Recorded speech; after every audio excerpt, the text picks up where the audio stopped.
Yo, what's up mga kapistol? Change venue tayo na pumasok tayo sa loob kasi medyo umuulan sa labas, medyo maambon. Ngayon, another block ulit yung nilinisan natin. Open natin.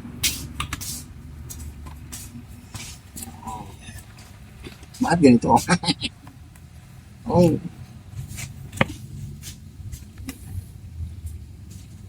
Bali yung unit ni Sir ay Glock 35.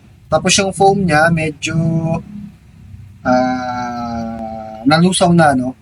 Siguro dahil sa oil, possible sa oil. O kaya sa medyo mainit, kaya siya nalusaw. Yun, ang unang chinek natin, unang nilinisan natin is, ako di ako nagkakamali, Glock 22 Gen 3. Yung pangalawa, Glock 17C Gen 4. Yung last, yung Glock 41 na medyo kinain na ng kalawang kaya mahirap baklasin kanina kaya binabad natin kanina sa WD-40 which is okay na. Pero papalitan pa rin natin na may papalitan pa rin na parts. Yun nga, pagka bumalik tayo dito, i-schedule natin si Sir. Tapos ngayon, Glock 35 na Gen 4 din siya. So medyo nakadikit na kasi yung mga foam. Ayan, medyo kinain na ng alis na lang natin mamaya. So, check na natin.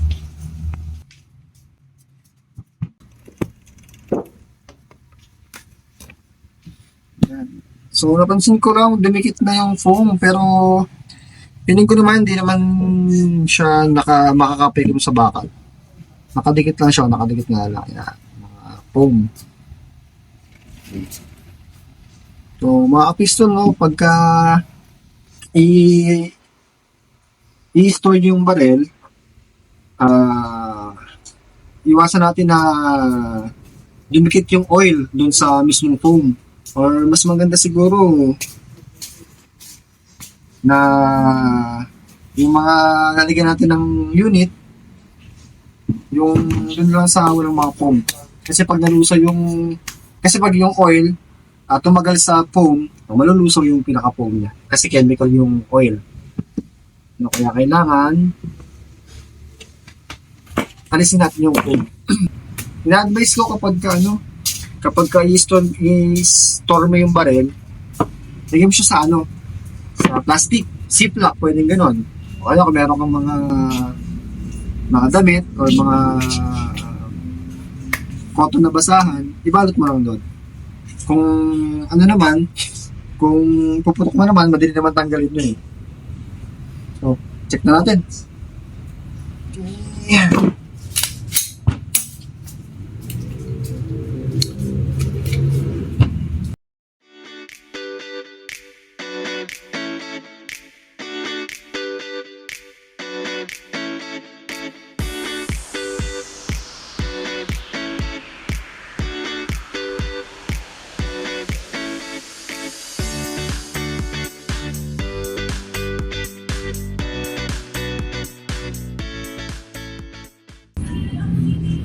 Medyo mahirap tagal yung trigger pin na to Ayun.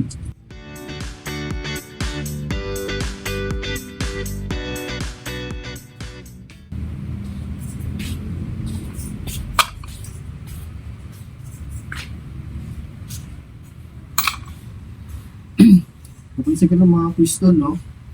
Yung 25 ni Sir, medyo talaga matagal na siguro hindi napuputok. Kasi medyo nahirapan ako magtanggal ng trigger pin. Kasi madali na talaga tanggalin yun. Pero palagi ko, sa sobrang tagal, kaya na hindi na puputok. Kaya siguro nakadikit na ng todo at mahirap tanggalin. Tsaka yung oil niya, tumigas na. Kaya siguro matagal at mahirap tanggalin.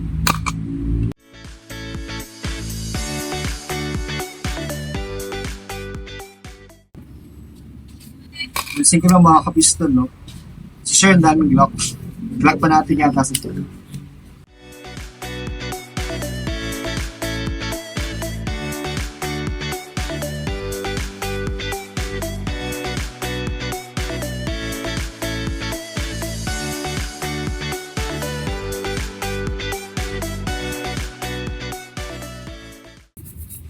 Mga kapiston, siguro, palagay ko lang Baka maraming times tayong babalik dito. Kasi marami yata units eh. Hindi lang block.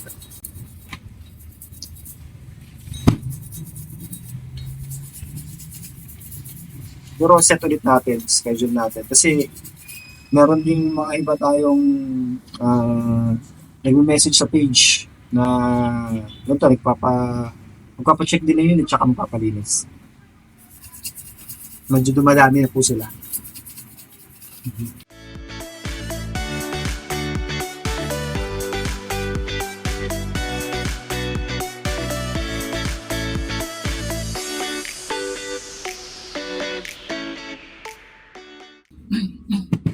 Ayan, medyo natagalan lang tayo dun sa isang unit sir, yung sa Glock 41. Medyo madilim na rin, kaya pumasok na tayo. Next dito, meron pa tayong sunod na Glock. Mga 5 unit.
Mga piston.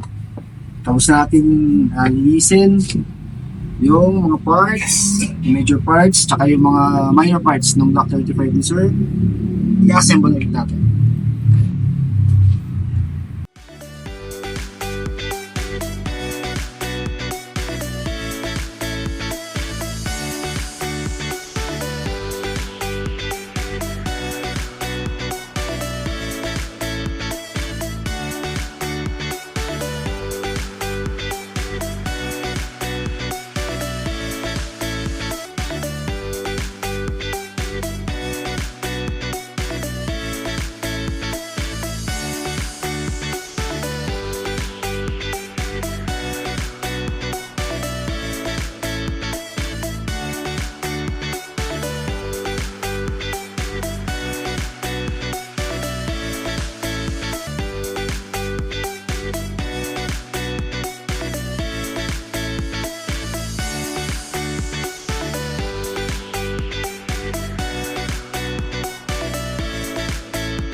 Maganda yung foam, no?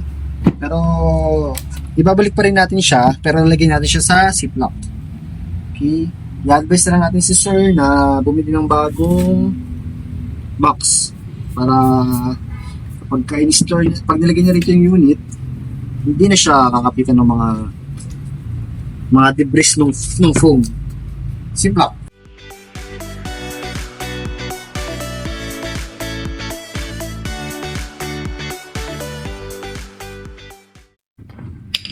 Naman mga kapiston, no? Nakaka-apat unit na tayo.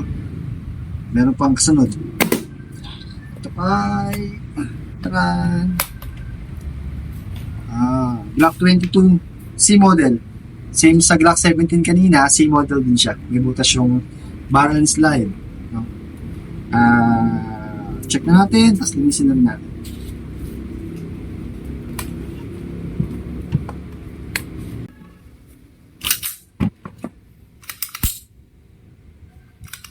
Natin ko lang mga kapistol, no? May mga dumalagdag.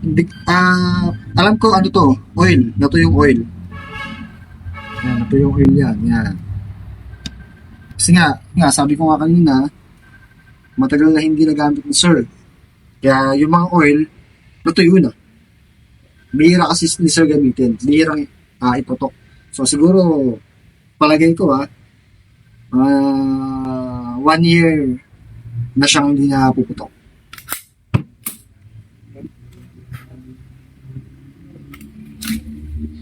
Ayun. Mga oil siya. Oil na natuyo na. Kasi nga sa tagal na hindi nagagamit. Yan. Ito yung pang 5 natin na unit na check at dilinisin. So far yung mga ibang unit naman okay naman, no? Madumi lang talaga. Maliban dun sa 41 na maraming rust. Tapos mga parts na papalitan. Kalasin natin. Medyo mahirap tanggal yung extractor niya, no? Kasi natuyo na yung kalawang.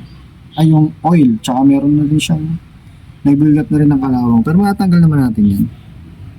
Okay? Build up siya ng kalawang pero matatanggal natin mamaya.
At yun na nga mga kapiston, no? Bali, natapos na natin i-check at linisin yung mga unit ni Sir. Nabigla lang ako kasi akala ko isa or dalawang unit lang ipapacheck niya. Yung pala, madami. So makita-kita ulit tayo sa susunod na vlog. Please like, share, and subscribe. Pistol out!